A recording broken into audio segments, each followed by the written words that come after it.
Bismillahirrahmanirrahim. Assalamualaikum warahmatullahi wabarakatuh. Perkenalkan, nama saya Aryani, NIM 2114020140. Baik, saya dari kelas 3 PBAD. Video ini dibuat untuk memenuhi tugas mata kuliah Administrasi Pendidikan. Dan kali ini saya akan mencoba membahas mengenai lembaga pendidikan yang efektif. Nah, teman-teman sekalian pasti sudah tidak asing lagi dengan yang namanya lembaga pendidikan yang efektif. Nah, kali ini saya akan mencoba menguraikan 3 kata tersebut. Lembaga, pendidikan, dan efektif. Menurut Kamus Besar Bahasa Indonesia, lembaga adalah badan atau organisasi yang tujuannya melakukan suatu penyelidikan keilmuan atau melakukan suatu usaha. Sedangkan pendidikan menurut KBBI adalah proses mengubah sikap dan tata laku seseorang atau kelompok orang dalam usaha mendewasakan manusia melalui upaya pengajaran dan pelatihan, proses, cara, serta perbuatan mendidik. Dan yang terakhir adalah menurut KBBI, kata efektif berkaitan dengan kata efek. Efektif berarti menimbulkan akibat. Manjur, berhasil, dan berlaku. Dari kata tersebut, efektif bisa dibilang sebagai suatu akibat yang mengarah positif dan berhasil. Jadi, lembaga pendidikan adalah suatu organisasi yang dibentuk untuk mencapai tujuan tertentu, yaitu transfer ilmu, pengetahuan, dan budaya kepada individu untuk mengubah tingkah laku seseorang menjadi lebih dewasa dan memperoleh kehidupan yang lebih baik di masa depan. Nah, lembaga pendidikan yang efektif merupakan lembaga pendidikan yang mampu menghadirkan lulusannya yang sesuai dengan kebutuhan masyarakat. Kebutuhan tersebut dapat berupa ilmu pengetahuan yang dapat memberikan sumbangsih pemikiran dan tindakan yang dapat memecahkan persoalan sosial. Lalu, apa sih tujuan dari lembaga pendidikan tersebut? Tujuan utama dari lembaga pendidikan adalah untuk mengubah tingkah laku peserta didik menjadi lebih baik melalui interaksi dengan lingkungan di sekitarnya. Dengan kata lain, lembaga pendidikan sangat dibutuhkan oleh masyarakat karena dapat meningkatkan kualitas hidup seseorang. Pada dasarnya, pembentukan lembaga pendidikan bertujuan untuk membentuk dan mengembangkan potensi para peserta didik sehingga menjadi individu yang mandiri, kreatif, berilmu, berakhlak mulia, serta bertanggung jawab. Nah, dapat ditarik kesimpulan. Yang pertama, lembaga pendidikan bertujuan untuk meningkatkan kualitas pembelajaran siswa. Yang kedua, lembaga pendidikan harus memberikan pendidikan untuk beragam profesi, tidak hanya profesi tertentu saja.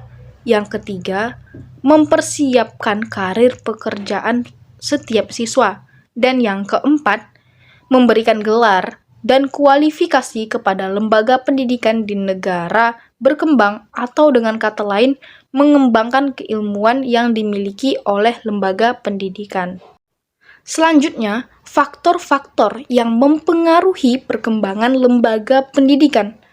Terdapat 5 yang akan saya uraikan. Yang pertama, persepsi mengenai pentingnya pengetahuan untuk kesejahteraan ekonomi, sosial, dan budaya masyarakat di seluruh dunia. Yang kedua, pengembangan teknologi informasi dan komunikasi serta aplikasinya untuk pembelajaran, pengajaran, dan penelitian. Dan yang ketiga, tekanan baru pada lembaga pendidikan untuk mempersiapkan lulusan yang dapat hidup dan bekerja dalam konteks internasional. Dan yang keempat, meningkatkan mobilitas sumber daya manusia. Dan yang kelima adalah pengurangan pendanaan publik untuk lembaga pendidikan dan meningkatnya tekanan pada lembaga pendidikan untuk verifikasi sumber pendanaan yang dimiliki. Memajukan lembaga pendidikan sesungguhnya memerlukan dukungan semua pihak. Pada abad digital saat ini, Supaya lembaga pendidikan maju, mereka harus berkolaborasi, bersinergi, dan berkomitmen untuk bersaing. Komitmen sebagai bentuk kepercayaan terhadap lembaga pendidikan harus dibangun dan dipelihara. Lalu bagaimana kita mengetahui apakah lembaga tersebut efektif atau tidak? Nah, akan saya uraikan beberapa karakteristik lembaga pendidikan yang efektif. Yang pertama, kepemimpinan sekolah yang efektif. Yang kedua, guru dan proses pengajaran yang efektif. Yang ketiga, terfokus dalam belajar. Dan yang keempat, menciptakan budaya sekolah yang positif. Dan yang kelima, ekspektasi yang tinggi terhadap prestasi dan tingkah laku. Yang keenam, menekankan tanggung jawab dan hak siswa. Dan yang ketujuh, memonitor perkembangan dalam semua jenjang kelas. Yang kedelapan, pengembangan keahlian seluruh tenaga kependidikan. Selanjutnya yang terakhir, melibatkan orang tua. Cara membangun lembaga pendidikan yang efektif. Langkah yang harus dilakukan oleh pengelola lembaga pendidikan untuk menciptakan lembaga pendidikan yang baik dan bermutu, yaitu selalu memperhatikan dan mengidentifikasi keinginan-keinginan dari pihak-pihak yang terkait, yaitu antara lain 1. Pemerintah, yaitu kepatuhan seorang pengelola lembaga pendidikan terhadap semua peraturan-peraturan yang diberlakukan oleh pemerintah melalui Dinas Pendidikan. 2. Siswa dan orang tua, keinginan untuk mendapat pelayanan yang baik dengan hasil lulusan yang berkualitas, berbudi luhur, terampil, dan bertanggung jawab. 3. Komunitas, memerlukan lingkungan kerja yang sejuk, nyaman, dan kondusif untuk pengembangan diri. Yang keempat, pendidik dan tenaga kependidikan membutuhkan kesejahteraan yang baik, jaminan kesehatan dan keselamatan. 5. Investor mengharapkan reputasi lembaga pendidikan yang baik. Dan yang keenam, institusi lain membutuhkan tenaga kerja yang bersaing dan siap pakai. Selain hal-hal di atas tadi yang saya uraikan, untuk mengelola lembaga pendidikan diperlukan sistem manajemen yang baik dan dapat dipertanggungjawabkan. Tentu di dalam lembaga pendidikan ada tantangannya. Tantangan bagi sebuah lembaga pendidikan seperti halnya masyarakat, yaitu menemukan proses yang dapat merekonsiliasi penilaian dalam perbedaan dengan kebutuhan yang akan mewujudkan sebuah pemahaman dan kesepakatan bersama tentang tujuan publik. Sementara itu, tantangannya yaitu lembaga pendidikan berada di bawah tekanan yang meningkatkan untuk mempersiapkan siswanya agar dapat hidup dan bekerja dalam konteks internasional. Hal ini tidak menutup kemungkinan untuk melaksanakan perluasan kurikulum, tetapi juga menuntut staf akademik agar setiap saat dapat berperilaku dengan cara yang konsisten, serta sesuai dengan ketetapan yang diberikan oleh lembaga pendidikan. Tantangan ini menjadi kewajiban bagi semua organisasi, komersial, pemerintahan, sukarela, dan lembaga pendidikan itu sendiri untuk melatih dan mengembangkan karyawan agar memiliki keterampilan dan sikap yang diperlukan untuk beroperasi dalam konteks internasional. Selanjutnya, lembaga pendidikan di Indonesia. Lembaga pendidikan merupakan wadah pengembangan keilmuan dan kompetensi bagi siswa didik. Berkaca pada perkembangan lembaga pendidikan di dunia, dapat diidentifikasi bahwa banyak lembaga pendidikan orang tua yang berhasil menjaga eksistensinya karena mampu menjadi benchmark bagi lembaga lainnya. Pendidikan di Indonesia secara perundangan diatur menjadi jalur formal, non-formal, dan informal. Lebih lanjut, lembaga pendidikan di Indonesia diatur dalam Undang-Undang Nomor 20 Tahun 2003 tentang Sistem Pendidikan Nasional.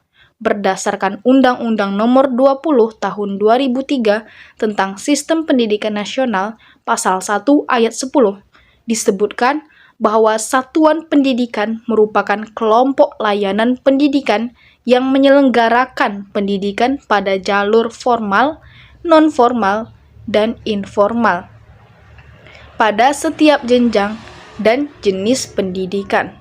Pendidikan formal. Pendidikan dasar ialah jenjang pendidikan yang melandasi jenjang pendidikan menengah.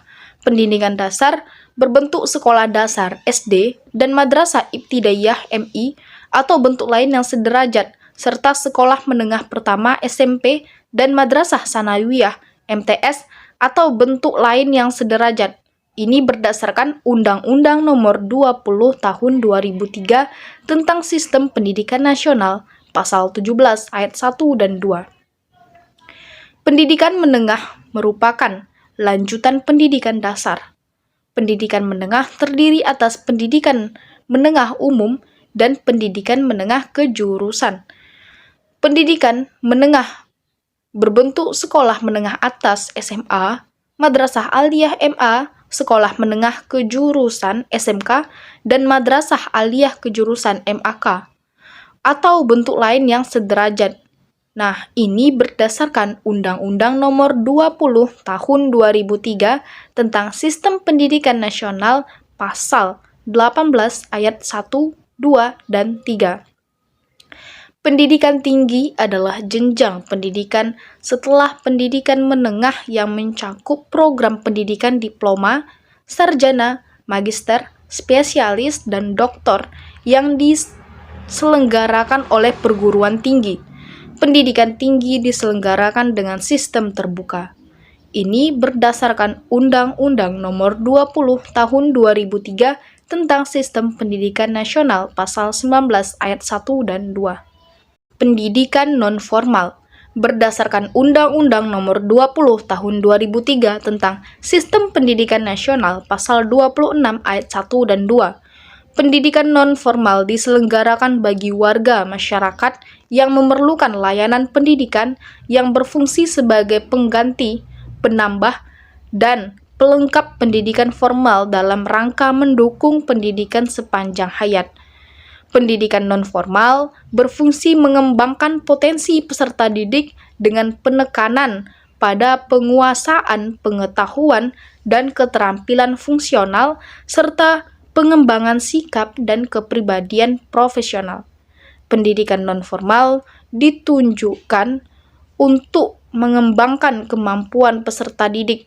Pendidikan non-formal meliputi pendidikan kecakapan hidup, pendidikan anak usia dini, pendidikan kepemudaan, pendidikan pemberdayaan perempuan, pendidikan keaksaraan, pendidikan keterampilan, dan pelatihan kerja, serta pendidikan kesetaraan.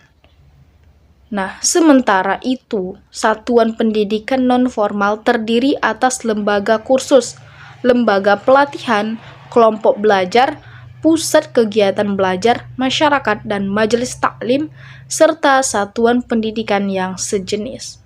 Mungkin hanya ini yang dapat saya sampaikan. Apabila ada kesalahan dalam pengucapan maupun penyampaian, saya mohon maaf.